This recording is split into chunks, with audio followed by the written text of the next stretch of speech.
Today, we're not just looking at a book, we're opening a case file. We're about to descend into a place where every click of a camera, every attempt to document the truth, just pulls you deeper into the dark. This is the chilling account of the Mistral Bed and Breakfast.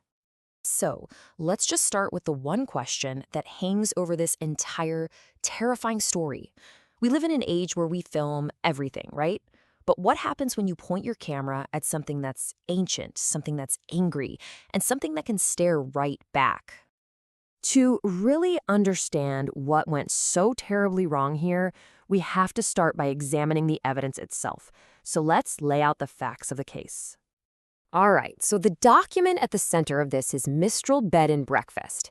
It's a psychological horror novella by Darcy Coates, and it's contemporary. Now, this is key. This isn't some old, dusty tale from 100 years ago. This is a modern story, which makes the warnings inside feel way too close to home.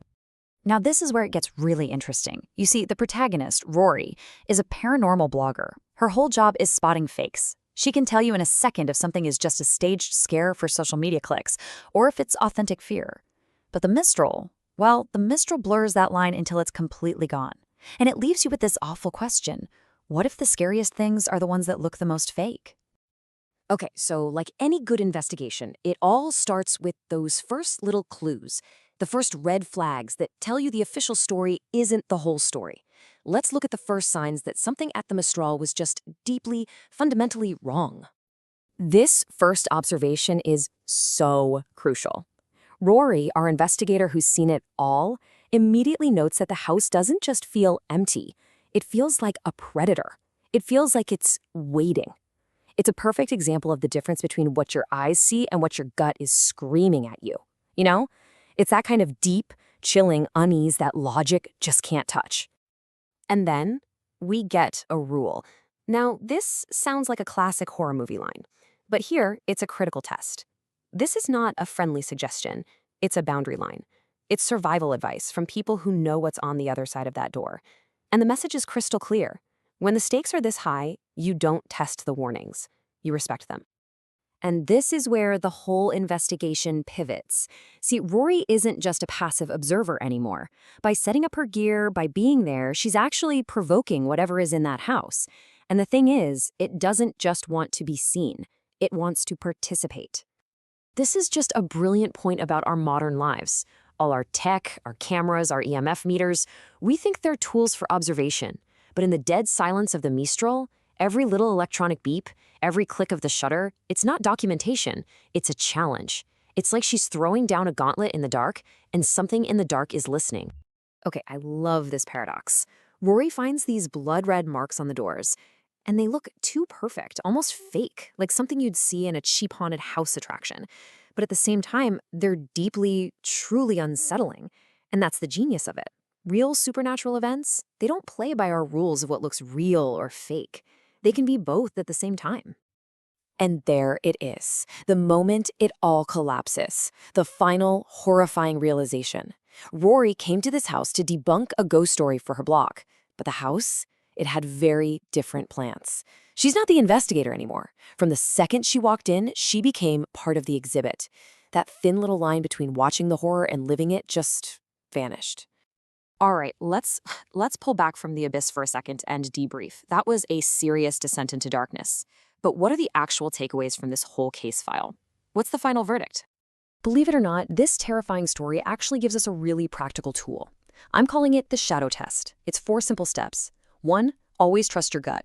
Before your brain can talk you out of it, just note that initial feeling. 2, respect the warnings. If people who know tell you not to do something, listen. 3, limit your documentation. Sometimes trying to capture the moment just makes it more dangerous. And 4, the most important one, always have an exit strategy. So what about the novella itself? Well, its strengths are huge. The atmosphere is absolutely masterful, and its message about social media and what's real is so timely.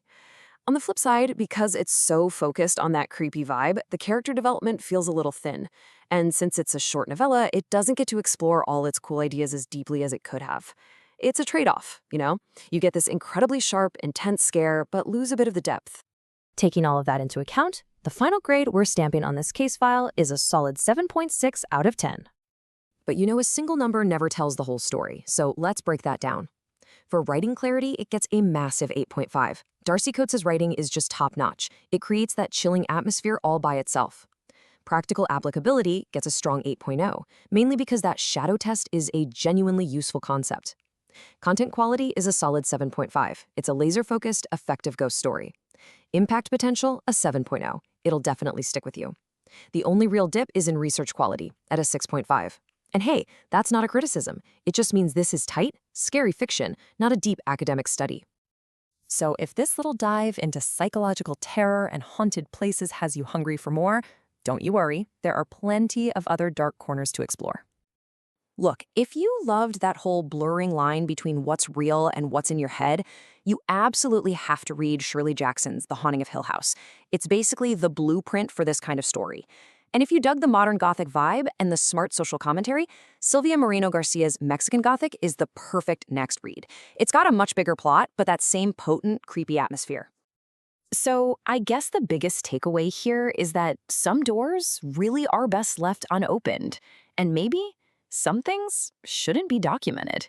If you love deep dives into stories that chill you to the bone, make sure you subscribe, follow us for daily tips, and come join our community. We've got so much more to unearth.